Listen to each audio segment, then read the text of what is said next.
En esta ocasión con el doctor Kenji Bonilla, el cual es R4 de psiquiatría del Hospital Padre Villini, ubicado en Santo Domingo, República Dominicana. En esta ocasión vamos a hablar acerca de dos temas bastante importantes para la sociedad y para la medicina, como son los trastornos de ansiedad y como es la depresión. Buenos días, doctor, ¿cómo se encuentra? Mucho gusto estar aquí compartiendo en este conversatorio con este público. Desde ya le agradezco su disponibilidad, aunque ya me presentaron, me gustaría hacerlo de nueva vez. Mi nombre es Kenji Bonilla, médico residente de psiquiatría de cuarto año del Hospital Padre Villini con asiento en el Hospital Mocoso Puello. Entonces, hoy más que todo tendremos un conversatorio ameno desde el punto de la emergenciología y la psiquiatría para tratar esos aspectos un poquito importantes de la salud mental, que es la depresión y la ansiedad. Doctor, actualmente hemos visto un aumento en cuanto a los casos de depresión en la población. ¿A qué usted le atribuye que haya este aumento? Bueno, yo diría básicamente las últimas estadísticas que precisa la OMS habla de que aproximadamente 300 millones de personas están padeciendo trastorno del estado de ánimo, específicamente depresión. No es para nadie un secreto que yo siempre divido esta parte en prepandemia y pospandemia. Con la pospandemia, luego de que podríamos designar pospandemia ya, ha habido un aumento tanto de la ansiedad como de la depresión. Entonces, antes de entrar a número, epidemiología, es bueno que aclaremos los conceptos claves de lo que es depresión, porque a veces tendemos a malinterpretar los conceptos de tristeza, depresión.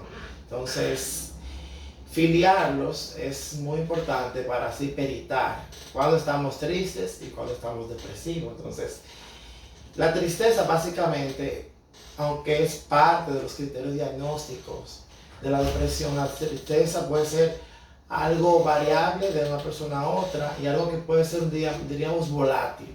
La tristeza podemos adjudicarla, podemos filiarla. Estoy triste porque terminé con mi pareja, estoy triste porque cambié de trabajo. O sea, básicamente podemos asumir y el paciente o el individuo sabe divisar qué lo hace sentir triste. Al contrario de la depresión, que es multicausal, que tiene, como yo lo he indicado, las 3P, factores precipitantes, predisponentes y perpetuantes. Aunque es multifactorial, a veces el individuo no sabe cuál es el estresor aparente que lo lleva a padecer una depresión. Entonces, claramente cualquier persona puede sentirse triste en un momento y esto no significa que esa persona esté sufriendo de depresión. Exactamente, no podemos combinar esos dos términos. Aunque la tristeza es parte del trastorno depresivo, no quiere decir que porque yo esté triste, esté depresivo. Perfecto, entonces, ¿cómo clasificaríamos la depresión? Bueno, la depresión diríamos que tiene una amplia gama de clasificación, eso depende básicamente de la escuela y la literatura. Pudiéramos clasificarla desde el punto de vista clínico, en leve, moderado y grave, de aparición tanto que puede ser en el adulto como infanto-juvenil, en el aspecto de una depresión endógena o una depresión neurótica, pero básicamente desde el punto de vista clínico, que es lo que nos enfoca, la podemos dividir leve, moderada y severa. Entonces, cada una tiene una particularidad, pero cabe destacar que el síntoma cardinal de la depresión o el síntoma que diría que atribuible más es la tristeza, la anedonia y la desesperanza. En la parte de la depresión leve, aunque el individuo tenga síntomas afectivos, puede mantenerse funcional hasta ciertos ámbitos. En la moderada, ya el individuo, aunque puede mantenerse en su área funcional, diríamos así, tanto laboral, académico y profesional, ya estos síntomas afectivos calan de una manera que el individuo tiende a presentar una disfunción en una de esas áreas. Ya cuando ya es grave, donde los pensamientos giran en torno a pensamiento de muerte recurrente, a ideación suicida. Cabe destacar que todos en determinadas partes de nuestra vida podríamos presentar una ideación suicida, pero ya ahí, al momento de estructurarla, ahí cabe la distinción. Por eso es muy importante el peritaje entre un paciente que nos llega a consulta, abordar siempre esa esfera, los pensamientos de muerte, si te acuestas y quieres no despertar, o cómo anda esa esfera de los pensamientos suicidas, si han habido intentos, si hay una carga genética, si hay suicidios en la familia, etc. Hay que hacer una buena historia clínica. Entonces, en cuanto a la causa, usted me explica que es multifactorial, pero ¿qué sucede en el cerebro de un paciente con depresión?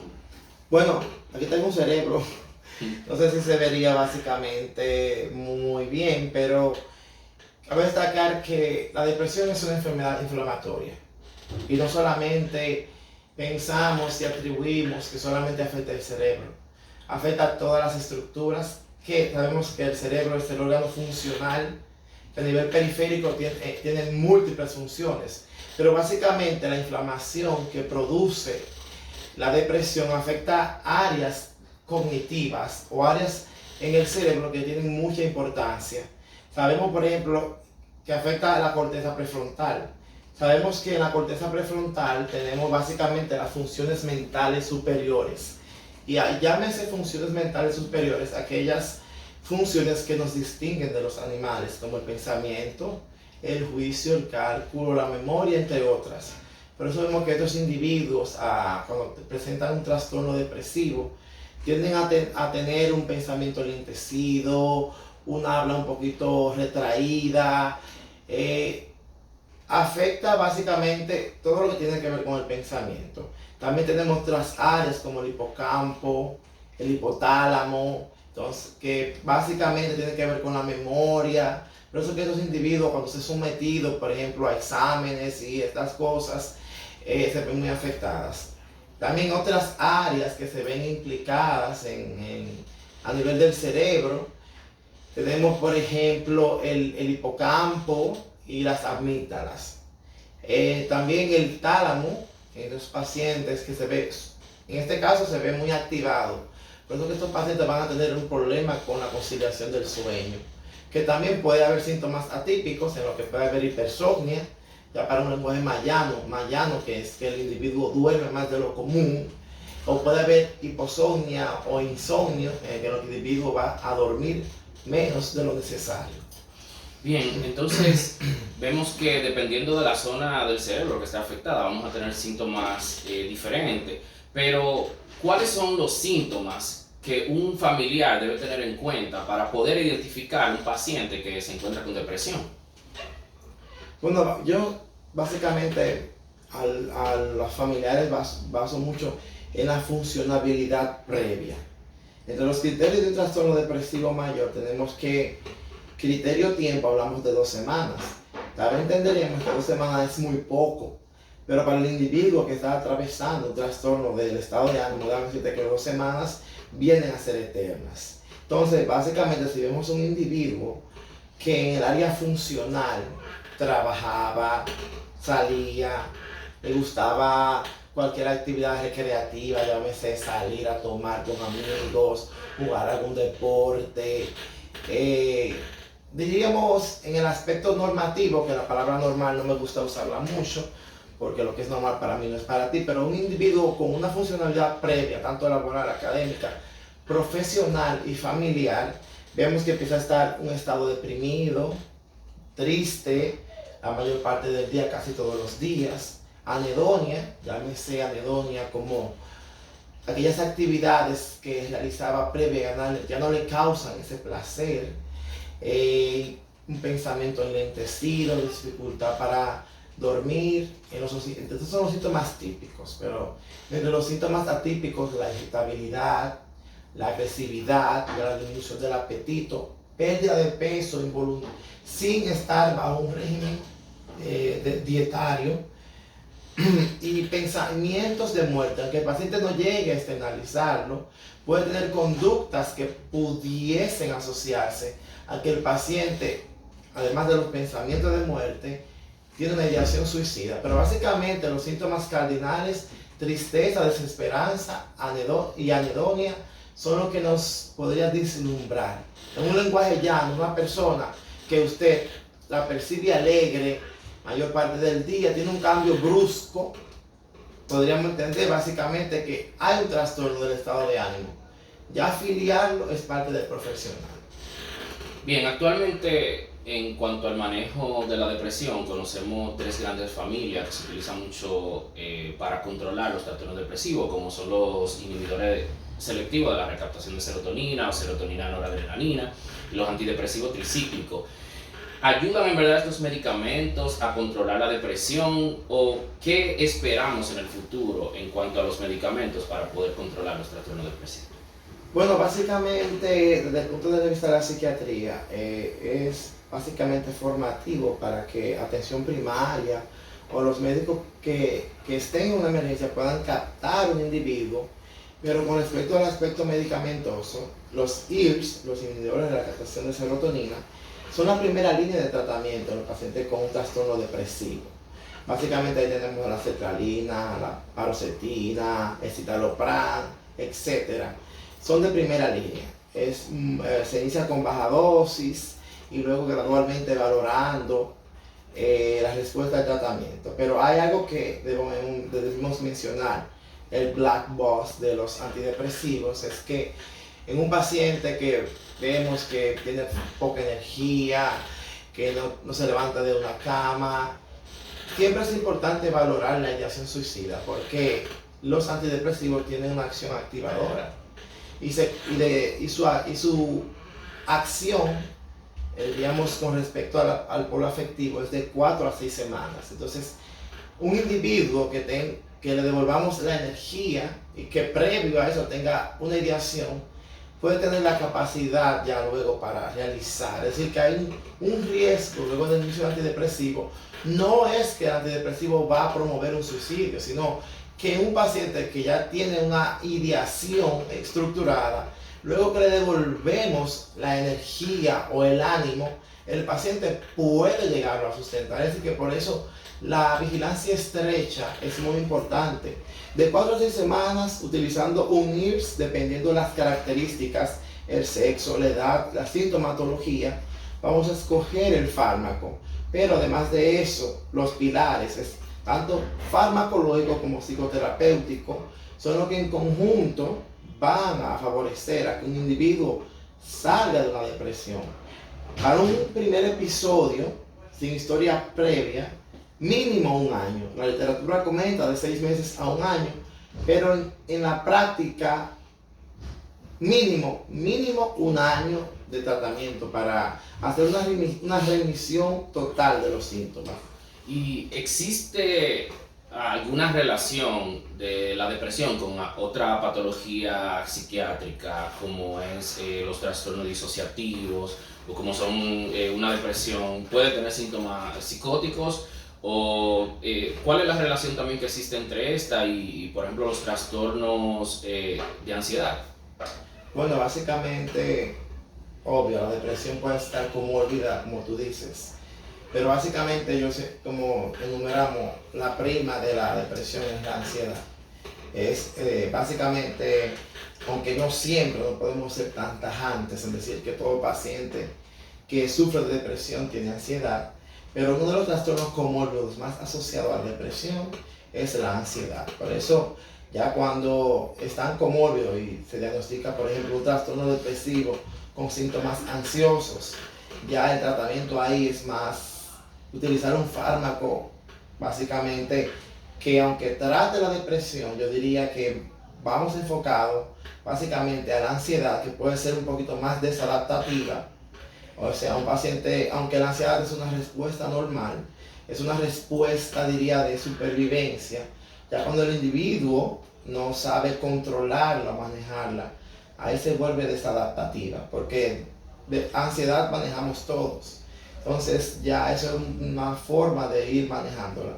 Pero claro, la depresión puede estar combinada con otras patologías, pero la ansiedad básicamente es la prima de la depresión. Y cuando hablamos de ansiedad, realmente hablamos de una gama de patologías. ¿Cómo clasificaríamos los trastornos de la ansiedad? Bueno, la ansiedad, básicamente, la que más podemos visualizar es los trastornos de ansiedad generalizados. Ya hay otras subdivisiones en que podríamos tener ataque de pánico, que es muy frecuente también, y trastorno de ansiedad. Entonces, ya cuando hablamos de ansiedad, es una respuesta desproporcionada, o sea, a un estímulo externo. O sea, básicamente, aunque un evento tiene una respuesta diferente en cada individuo, la ansiedad es una respuesta desproporcionada al estímulo. Cuando hablo de eso, quiero decir que, por ejemplo, algo tan rutinario, tan banal, como por ejemplo, qué sé yo, un susto, que alguien te aparezca de repente y te dé un susto por la espalda, tú te bloquees, tal vez el estímulo no fue tan importante, pero esa persona lo tiende a sobrevalorar. Y cabe destacar que cuando hablamos de ansiedad también tenemos factores precipitantes y perpetuantes. La ansiedad puede ser hay situaciones que son gatillos para la ansiedad, hay sustancias también que favorecen a esto, tiene un componente genético muy importante. Básicamente el tratamiento de la ansiedad tenemos que enseñar al individuo a vivir con ella, no ser como tan tajantes o como tan crueles y decir la ansiedad nunca se te va a ir, sino que debes aprender a convivir con ella, porque a veces van a la consulta y doctor, yo no quiero tener ansiedad. Eso es como que tú me digas, yo no quiero sentir miedo. El miedo es una respuesta adaptativa que se encuentra mediada por el sistema, por el cerebro reptiliano, para que tú estés en supervivencia. Yo siempre le pongo un ejemplo, por ejemplo, viene un individuo y yo soy la ansiedad y este es el individuo y trata de chocar para pasar. La ansiedad no lo deja pasar. Entonces lo que debe hacer en terapia cognitivo-conductual es agarrar la ansiedad y caminar de la mano juntos, porque la ansiedad siempre va a estar. Solamente vamos a dar el mecanismo para que esa persona pueda convivir con ella y esta no lo llegue a bloquear. Es bien sabido que las personas que tienen familiares que sufren de ansiedad tienen mayor riesgo de sufrir ansiedad, y hemos visto casos que desde la niñez ya comienzan a presentar síntomas de ansiedad, pero puede darse el caso de que una persona que sea normal, de repente en su edad adulta, comience a padecer de ansiedad. Bueno, siempre hay una personalidad premórbida, que como llamo premórbido para que me entiendan, antes de una personalidad previa, que tiene ciertas características de personalidad. A ver, cuando hablamos de personalidad tenemos unos clústeres A, B y C, el A los raritos y el C los dependientes, el B los histriónicos.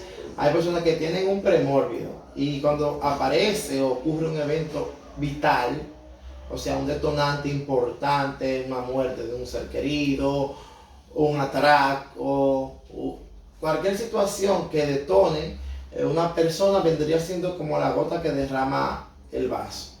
Una persona que tiene un premórbido ansiógeno, pasa algún evento vital y ya empieza a cruzar con un cuadro de ansiedad. Entonces, es muy importante que ser captado a tiempo para, luego de una historia clínica exhaustiva, determinar si previo a ese trastorno de ansiedad generalizada ya existía una personalidad ansiógena. Y en cuanto a los neurotransmisores, ¿cuáles son los neurotransmisores que están relacionados con la fisiopatología de la ansiedad? Bueno, neurotransmisores de la ansiedad. Ahora, primero hablaremos de los neurotransmisores que se ven mediados por la depresión, para ir paso por paso. La serotonina básicamente juega un papel muy importante en cuanto a la depresión. Ya el desbalance de los neurotransmisores como serotonina, dopamina, noradrenalina, viene a causar síntomas depresivos. Pero cuando hablamos ya de ansiedad per se, tenemos neurotransmisores tanto excitatorios como inhibitorios. Tenemos bien sabido que el GABA es un neurotransmisor inhibitorio. El aspartato es el glutamato, perdón, es un neurotransmisor excitatorio. Va a encontrarse aumentado, además del cortisol, que es conocida como la hormona del estrés. En estos individuos se puede medir en dos picos: horas tempranas de la mañana y horas tempranas y horas de cabecera en la tarde. Y hay estudios que demuestran que el cortisol como hormona de estrés, además de la adrenalina y noradrenalina, se encuentran aumentados. Entonces esa sería la cascada neurobiológica activada en estos individuos, además de que la ansiedad puede causar cambios importantes en la neuroanatomía del cerebro, como a nivel amigdalino. Puede haber un crecimiento a nivel de las amígdalas, que también en pruebas de imágenes se puede detectar básicamente que un individuo está pasando por un trastorno de ansiedad. Aunque no es un diagnóstico patognomónico, nos puede guiar. Hay dos aspectos que me gustaría tocar, que para mí son importantísimos, que son la relación que existe con los trastornos de ansiedad y con el apego materno o paterno, aquellas madres que son sobreprotectoras, cómo esto influye en el niño para que posteriormente desarrolle trastorno de ansiedad.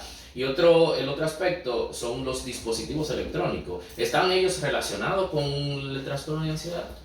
Bueno, ahí nos metimos un poco a la psiquiatría infantil, realmente. Bueno, en cuanto al apego, básicamente, bien sabemos que la figura paterna y la figura materna juegan un papel muy importante. Inclusive hay teorías freudianas que hablan con respecto al desapego.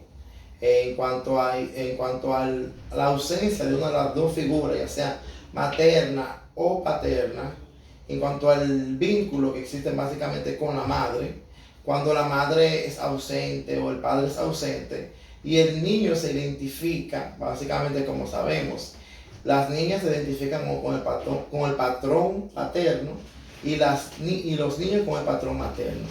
Ya cuando hay una ausencia de uno de esos, viene lo que es el desapego y conductas ansiógenas en el niño. Bien sabemos que, según Freud, tenemos la etapa oral y la etapa anal, que es muy interesante. Ya cuando en una de esas dos etapas el niño ha sido perpetuado o ha sido, no se le ha permitido el desarrollo de una de esas dos etapas, tenemos un niño que a futuro pudiese ir o desarrollar un trastorno de ansiedad. Entonces también los traumas infantiles, los abusos infantiles, el maltrato ya sea psicológico o sexual, son gatillos para posteriormente tener una personalidad ansiógena. Perfecto, entonces las personas con trastorno de ansiedad pueden presentar síntomas también disociativos, como es la desrealización o la despersonalización. Bueno, ya ahí básicamente sería entrar en un aspecto de personalidad que tienden a tener disociación. Si el estresor es muy importante, pudiese presentar síntomas disociativos. Pero básicamente entre los síntomas asociados a la ansiedad, tenemos síntomas somáticos o síntomas físicos. Mayormente el individuo puede presentar dolor de pecho, dolor de cabeza, dolor del cuerpo, siente opresión torácica, dificultad respiratoria, le sudan las manos, le sudan los pies, tiene dificultad para dormir, y todo eso son síntomas somáticos de ansiedad, o sea, lo que la boca calla, el cuerpo lo siente. Pero es muy importante también ser valorado de manera inicial por un médico en el área de emergencia, porque si nos llega un paciente con un dolor de pecho, ¿qué pensaremos primero? Bueno, el paciente está cursando con algo de aspecto cardíaco, pero tenemos que indagar en la historia del paciente, aunque siempre nosotros como psiquiatras estamos formados primero a descartar lo orgánico, ya sea por parte de, nos auxiliamos de otras ramas como la medicina interna y emergenciología, pero básicamente un individuo va a presentar esos síntomas somáticos y no está de más descartar patologías orgánicas, y ya luego que descartamos patologías orgánicas, ser derivado a un servicio de salud mental. Entonces lo primero es descartar patologías orgánicas. Descartar organicidad. ¿Cuáles patologías orgánicas te pueden simular síntomas psiquiátricos? Bueno, hay una gama de patologías somáticas o orgánicas que pueden cursar con sintomatología afectiva.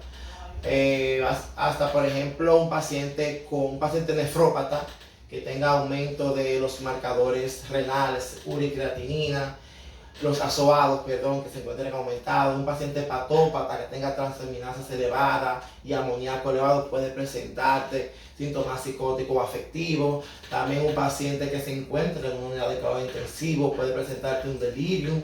Entonces, un paciente con un infarto cerebral puede presentarte síntomas psicóticos o de cualquier esfera.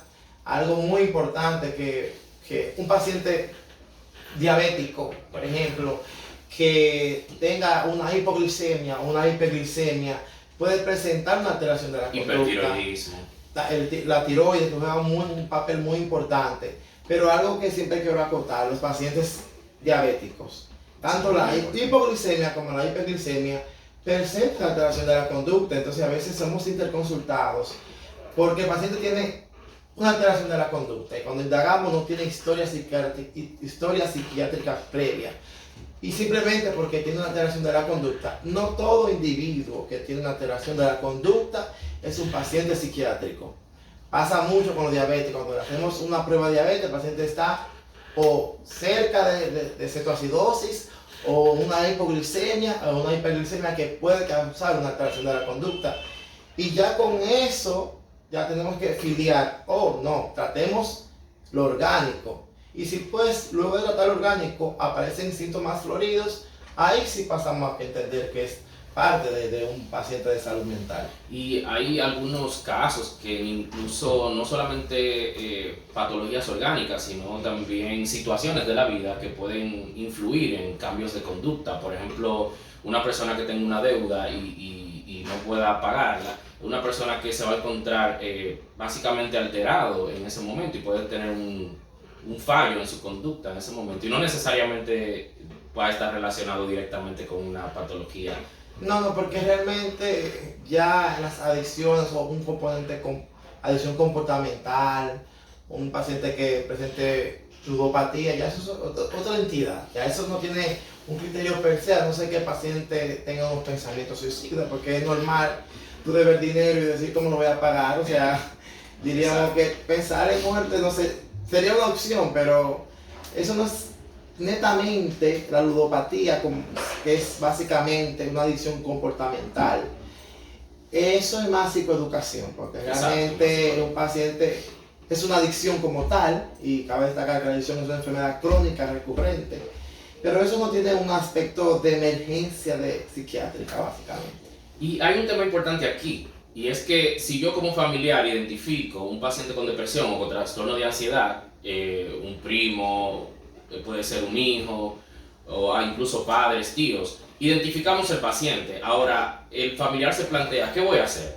Y lo que el familiar debe hacer es bien llevar ese familiar exacto, atención primaria para que sea derivado, pero al final, si tiene la depresión, si tiene el trastorno de ansiedad, debe ser derivado a un especialista de la salud mental. Bueno, lo ideal, como el modelo de salud que se debe implementar, atención primaria, y debe ser captado básicamente por un médico de familia, un médico general, X. Igual que los pacientes con hipertensión, como se hace actualmente. Ya luego el médico debe tener el peritaje de saber, bueno, este paciente tiene síntomas afectivos, este paciente tiene síntomas psicóticos, o sea, psicóticos diríamos que no está en su ser o percibe una realidad totalmente distorsionada. Y ya luego de que se hace una batería de exámenes, debe ser derivado a un personal de salud mental. Pero ahí tenemos un problema, doctor, que es la estigmatización de las enfermedades mentales, porque el paciente dice, yo no voy a ir al psiquiatra porque yo no estoy loco. Bueno, es que básicamente el estigma existe y no podemos solapar esa parte. Y no tanto el estigma, sino el autoestigma. Cuando un paciente no tiene conciencia de enfermedad, en los patrones rígidos porque el patriarcado se impone, el machismo, la validación externa, que ahora mismo es algo que sería un tema importante hablar más adelante. Entonces, el individuo no tener conciencia de enfermedad y se pone en un patrón rígido. Y recuerdo de una gran psiquiatra que me dijo que es rígido tiende a romperse. Pero eso hay que ser flexible. Entonces hay personas que no se permiten expresar sus emociones y entienden que el psiquiatra no es para locos. Algo que quiero acotar y quiero decir llanamente, el psiquiatra no es para locos. Problemas tenemos todos. Pero hay una línea muy fina entre el que quiere resolver su problema y el que no lo quiere resolver. Al psicólogo y al psiquiatra asiste aquella persona que quiere resolver su problema, porque problemas tenemos todos.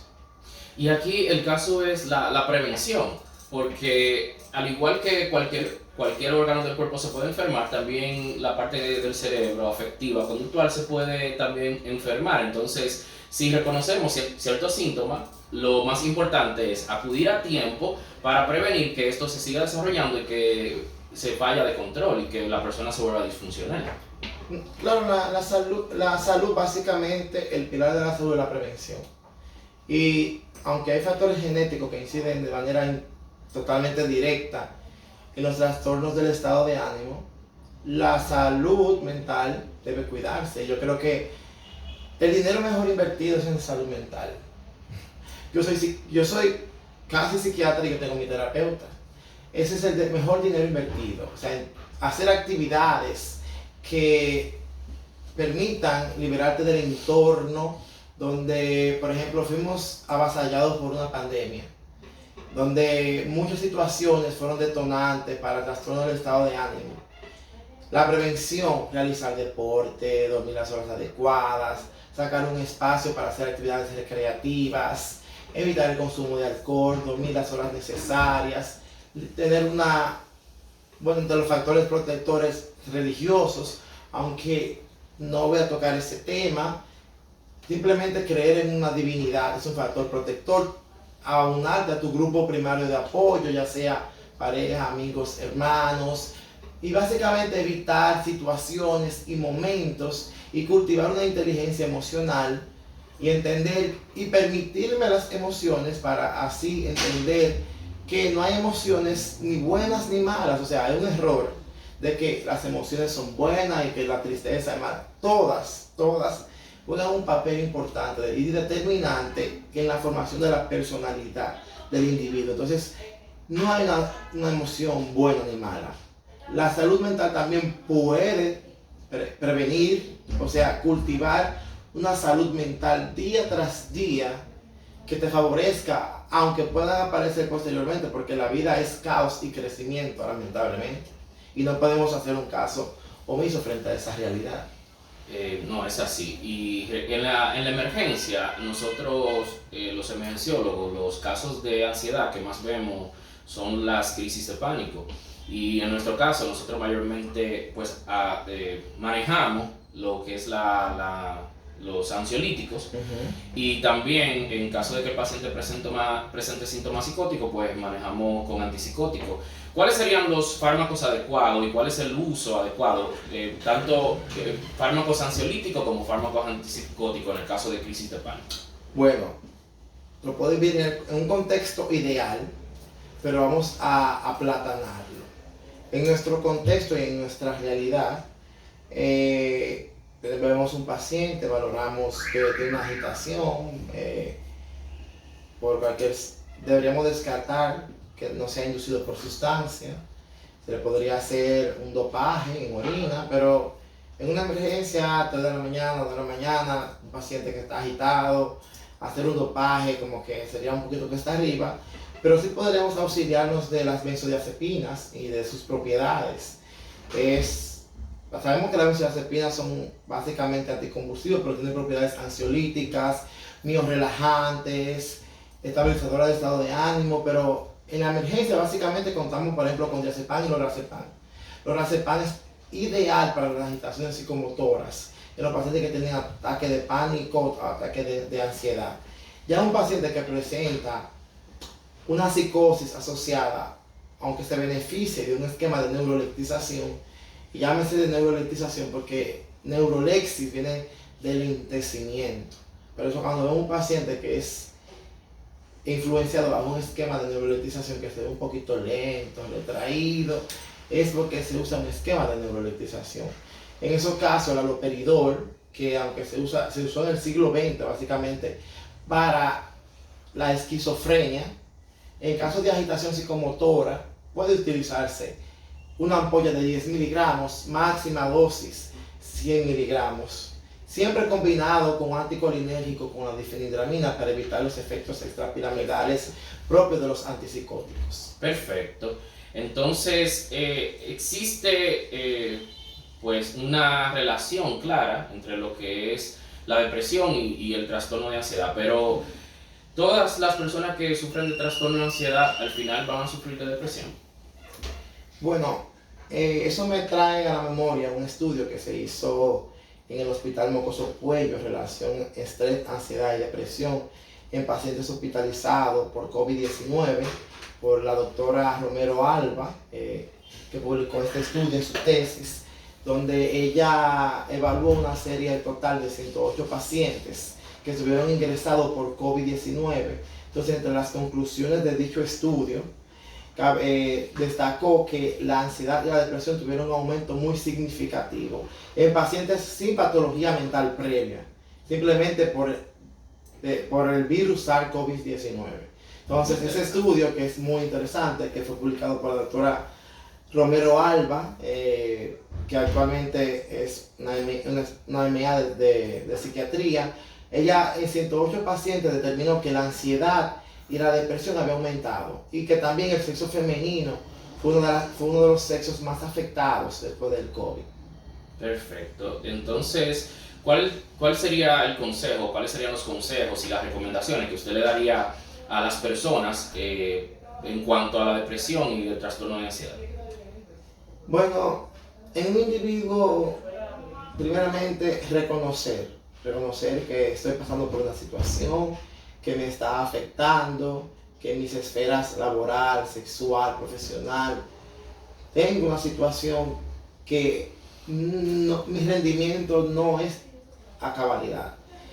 Podemos ver que no toda la depresión son por patrón normativo de tristeza, llanto, apatía, irritabilidad.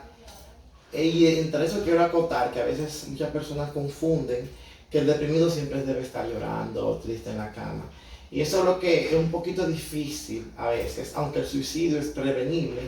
En esos pacientes que manejan impulsividad, ahí se nos escapan un poco de la mano. Pero también comentar que no toda la depresión es la que va a estar llorando, va a estar durmiendo. Existe la depresión sonriente, en la que el individuo, ya sea por las exigencias externas de su ambiente laboral y social, y tiene un componente narcisista, diríamos yo, el ego no le permite expresar esa situación, y el paciente está deprimido, pero mantiene una armonía facial, diríamos, de que es altamente funcional, pero tiene síntomas afectivos. También ocurre en el caso de la depresión enmascarada y la depresión que, aunque no está clasificada dentro del manual DSM-5, tenemos la depresión con alta funcionabilidad. Son aquellos individuos que se desempeñan a un 100% en su área laboral, profesional y en su entorno social, y al llegar a casa presentan síntomas afectivos. Y yo diría que el ego no le permite expresar. A veces hay también características del altruismo, que no me lo permito, debo dar el 100% de mí, no me permito tengo un patrón rígido, y mayormente en los hombres. Y por eso es que el suicidio es más frecuente en los hombres, porque no buscan ayuda en el momento adecuado. Por eso mismo, por la inflexibilidad.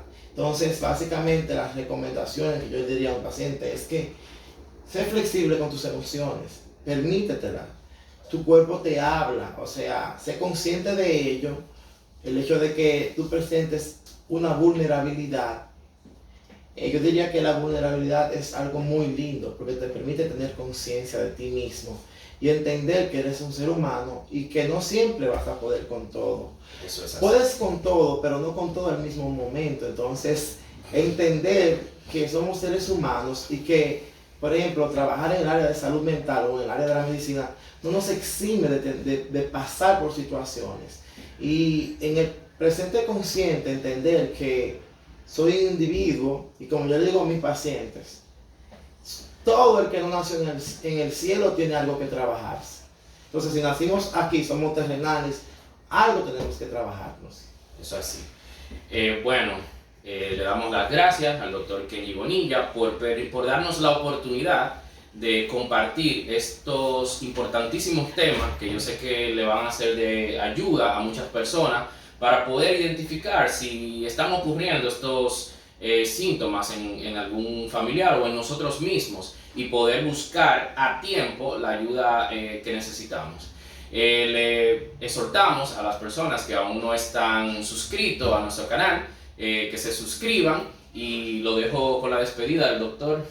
Bueno, básicamente ya para finalizar, para mí ha sido un placer compartir con usted, doctora Mauri Osorio, que además de que básicamente cursamos el internado juntos, ya en la recta final, ya para especialistas, para mí ha sido un honor y espero que se repita la invitación, Claro, porque el tema, hablemos de salud mental para cerrar esa brecha del estigma social y entender de que somos humanos. Y lo dejo con un pequeño mensaje. Eres ser humano, no naciste en el cielo. Permite tus emociones que ellas te hablen y acude a tiempo a los servicios de salud mental. Y ese es el dinero mejor invertido. Gracias. ¿Y qué significan esos PIN, doctor, que usted tiene? Bueno, básicamente yo soy muy inclusivo en la psiquiatría inclusiva, en los movimientos LGBTQI+, o sea, como que me identifico, además de que entiendo de que es una población muy afectada, me considero que soy un activista o voy a ser un activista, porque hay mucho estigma también con respecto a la no orientación, porque ya no se utiliza el término, preferencia sexual, sino orientación sexual, y que sería un tema muy importante abordar la psiquiatría inclusiva, que no lo voy a tocar ahora porque es muy amplio, pero sí que es una población muy afectada y que posteriormente hablaremos sobre ese tema. Muy bien, pues muchísimas gracias y hasta la próxima.